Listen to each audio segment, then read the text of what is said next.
Hi, JulesBlessedVegan, and as always, welcome to my channel.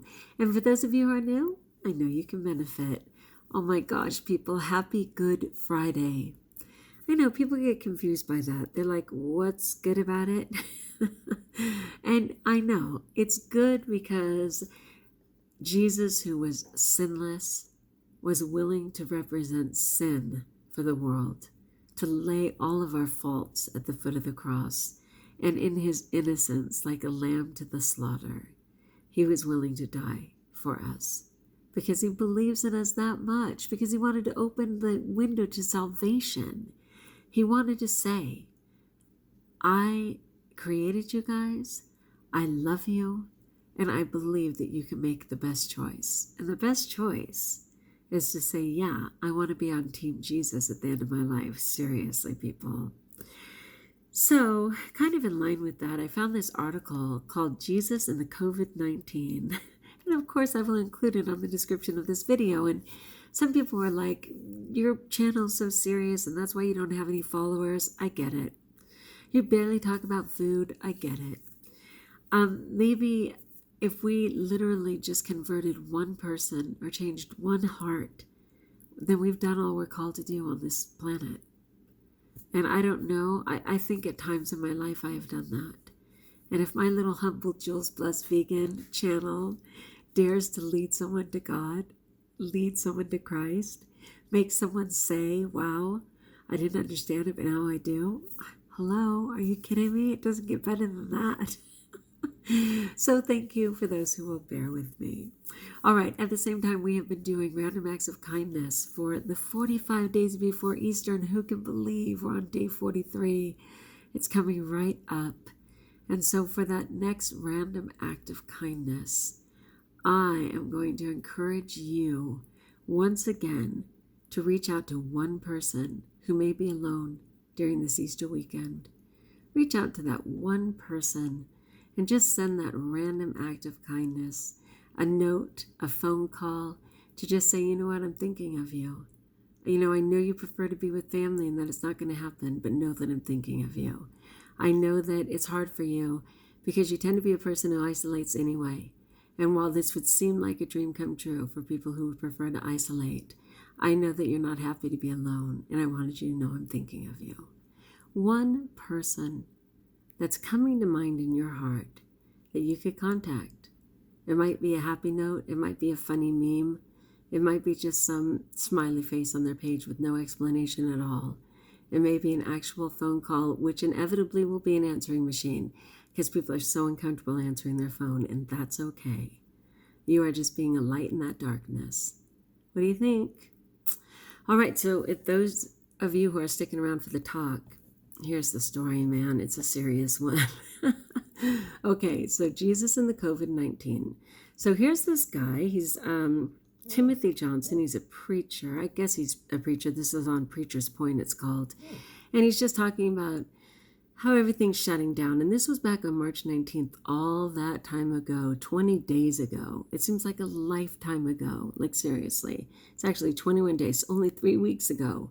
But the pace of this virus and all that's been required of us has been moving so quickly, it seems like forever ago. So he was talking about the emergency room and how people couldn't wait in the waiting room anymore, how people have to make appointments, how gatherings were going to be 250.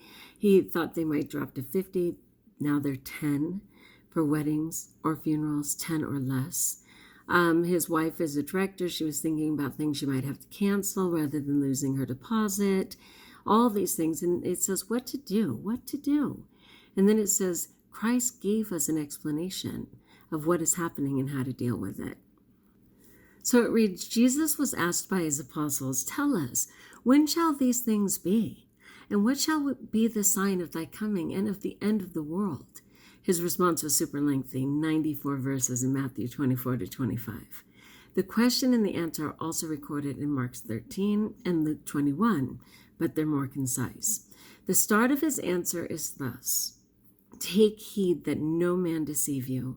For many shall come in my name, saying, I am Christ, and shall deceive many. And ye shall hear of wars and rumors of wars. See that you not be troubled. For all these things must come to pass, but the end is not yet. For nation shall rise against nation, and kingdom against kingdom, and there shall be famines and pestilences and earthquakes in diverse places. All these are the beginning of sorrows, which is Matthew 24, 4 through 8. What's been interesting is the astronomical number of earthquakes we've had recently. And newsflash, this is considered pestilence, but let me tell you. His apostles are asking for a sign of his second coming. There are many events that the Bible tells us will happen before Christ sets foot on the earth again. Many of these events are specific and overlap, but the apostles asked for signs. That is what Jesus talks about first before getting into particular circumstances. If you are wondering, what do they mean, a sign? Think of it this way. You see dark clouds and lightning off in the distance and you hear thunder. Those are signs of a storm coming. The apostles were asking Jesus for indicators of his second coming. Jesus specifically mentions the word pestilence. From the dictionary, pestilence means a contagious or infectious epidemic disease that is virulent and devastating. Number 2, something that is destructive or pernicious. Whether you think society should shut down even more, or if you believe this is all blown out of proportion, the pestilence is here, and everyone has heard the crack of the thunder and seen the lightning. God, through our actions, has made this sign extremely visible. Let us look at some things Jesus said in his response, which again is Matthew chapter 24, verses 4 through 8. See that you not be troubled. He is talking directly to his apostles. And this is also Mark 13, 3 through 4. Throughout the Gospels, Jesus makes similar statements telling them not to fear, that he would send them a comforter, and so on. When it comes to the virus, if you are one of his, do not worry. Even in death, he will never leave us, and we will be with him throughout eternity. All these things must come to pass. Please notice that the word must. If we believe in the fulfillment of Bible prophecy, peace should engulf us as we see the signs and realize that God's plan for the ages is falling into place. When you see lightning and hear thunder, do not be surprised when raindrops fall. The end is not yet. This is not the end of the world. All these are the beginning of sorrows. The rapture will remove the Christians before the wrath of God is poured out upon the earth. The signs are only the beginning, the clouds and thunder in the distance, not the beginning of the tribulation period, but the beginning of God setting up his return. Is Christ your Savior? Have you trusted him for your salvation? If you do not put your faith in him, well, these are the beginning of the sorrows. If you are a Christian, then do not be troubled. However, this all works out for the Christian. It will work out for the good, which is Romans 8:28. I really struggle with this because I'm one of those people who really loves humans and believes in all of us and can't stand the idea of anyone being left behind.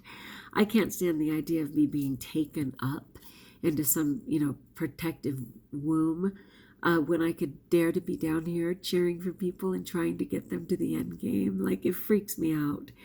So I listen to this. I'm not an end times person, but I don't want to be naive either. So I do try and listen and just be aware. And I feel like God tells me a lot of things too through other people. I'll receive a series of emails in a row and they all have the same message. One of them is about 3 days of darkness.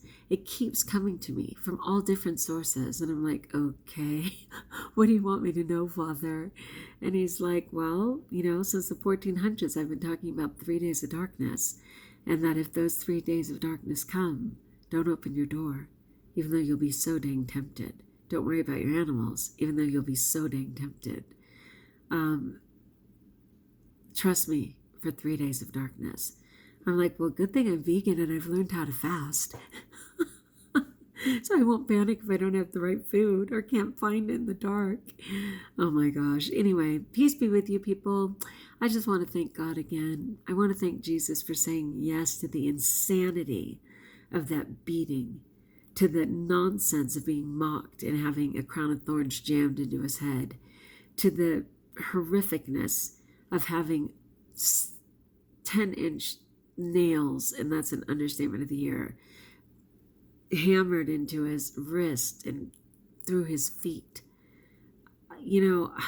just all of that. No wonder the sky went completely dark for 3 hours. I mean, let alone what they're projecting as 3 days, whatever it was. I thank him to no end for doing all of that, because had he decided at any moment that it wasn't going to happen anymore, the wrath, I shudder to think. Because, I mean, the earth quaked as it was. The earth ripped in half in many places. I mean, people were thrown to the ground. Buildings crumbled. Could you imagine if he chose to say, haha, just kidding, I'm not going to do any of this? Insanity. Anyway, I just try and trust. So let's keep going, because in the next couple of days we get to relive the greatest miracle, which of course is his resurrection and all the hope. But for right now, I am walking through the darkness, and I will keep praying. So if you like, join us. If you haven't subscribed, let me know in the comments below what you think. I'm allowed. You could challenge me. I'm good. It's all new to me. I'm looking it up all the time. Every day's new. Every insight's new. I try and be in the present. And until we talk again, know that I prayed for you and trust that you're blessed.